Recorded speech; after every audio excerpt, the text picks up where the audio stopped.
श्रावण महिना आला की आमचा मुक्काम बाबा काकांकडे. तुमच्याकडे पण ही रेसिपी नागपंचमीला करतात का? हॅलो एव्हरीवन, मी काजल. काकाची शेंडी धरून शेंडीवालं वांग हे गाणं आठवलं.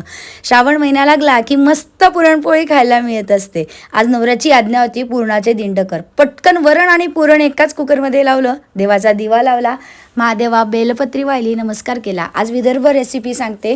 गाकर कसे करतात. 1 वाटी कणिक, अर्धी वाटी रवा, चवीनुसार मीठ टाकायचं, मोहन टाकायचं. अशी मूठ वाली गेली म्हणजे योग्य मोहन टाकलं गेलेलं आहे. त्यानंतर याचे छोटे छोटे गोळे करायचे. आता याला तुम्ही तळू पण शकता किंवा शॅलो फ्राय केले ना तरी चालतात. गाकर होईपर्यंत माझं इथे डाळी छान शिजल्या होत्या.